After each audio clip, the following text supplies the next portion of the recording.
I am. Thank you very much for the opportunity to come and speak about our project. Certainly my wife and I have spent a considerable amount of time researching a new place to live for our family and a place to raise our kids. We're very confident that we look forward to participating in life on the lake, and as a member of the community, we've spent significant time in design and feel that there will be contribution here both to the community for this approval. We consider this an improvement, as well as the responsibility to take on a level of maintenance for that easement as a resident that will have this as part of my lot.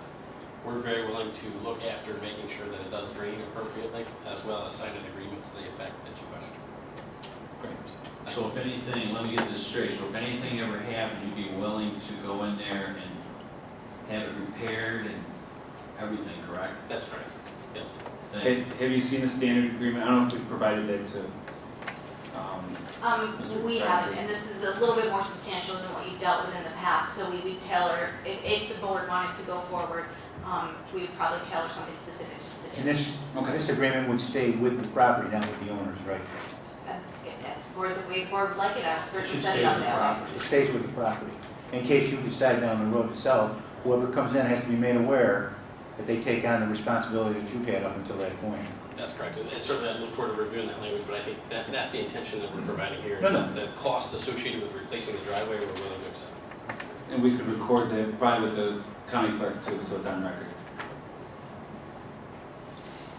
Wayne, could I ask you, I may have been at the planning board meeting where some of this was discussed.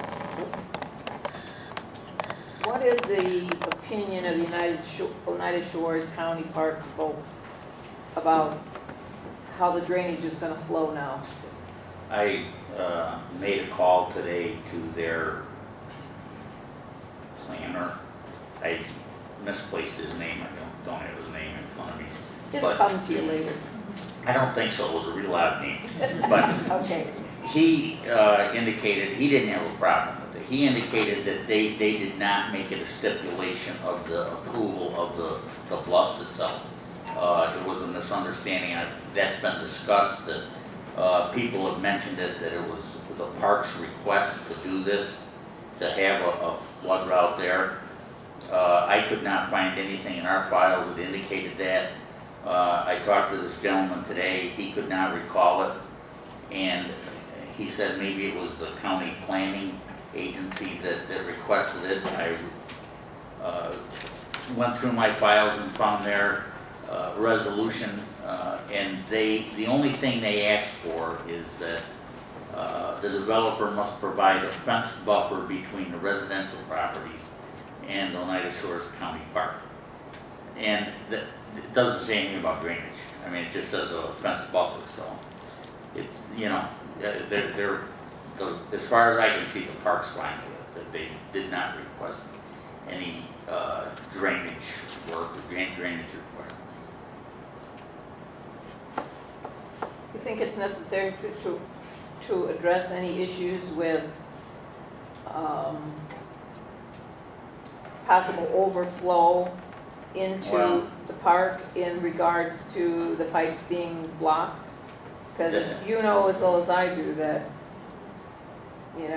drainage isn't always the most forgiving, yeah, of issues in town. No, I agree, and maybe that can be a requirement, that any damage done as a malfunction of this pipe will be at the cost of the homeowner. What we've prepared as part of the project and the proposal, the existing pipe underground could handle the overflow of the detention basin. What we did was we put in a safety measure, which was another pipe parallel, which would have open end sections upstream and downstream.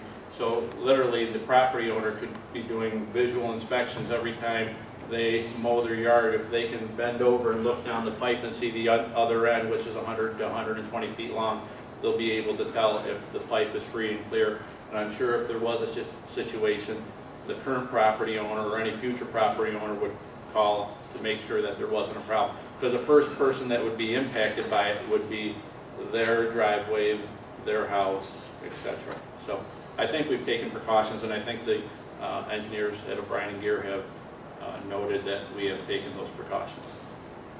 Correct me if I'm wrong, Jim, but that original pipe was a 12-inch pipe.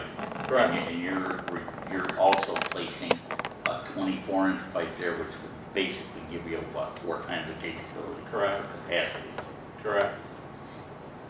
And that pipe was gonna be there anyway, the smaller one. The smaller one is there, and it was there originally, yes, in the original design. So the encroachment really is for the pavements, my understanding. The encroachment is for the paved area, and you know, it right in, you know, it's 100 and, the pavement is approximately 80 feet and the pipe is 120 feet. Well, it's also for fill too, Jim. Yeah. I mean, it's, Right. you know. Any other questions? No, not for me. Need a resolution to approve this, correct, Evan? Yes, if that's what you'd like to do. Motion to approve as presented with the stipulations that the owner talked to the town board about. And with the appropriate agreement being signed. Second. Mr. Araki? Yes. Mr. Ryback? Yes. Mr. Coro? Yes. Mr. Kaczynski? Yes. Alderman Cicero. Thank you.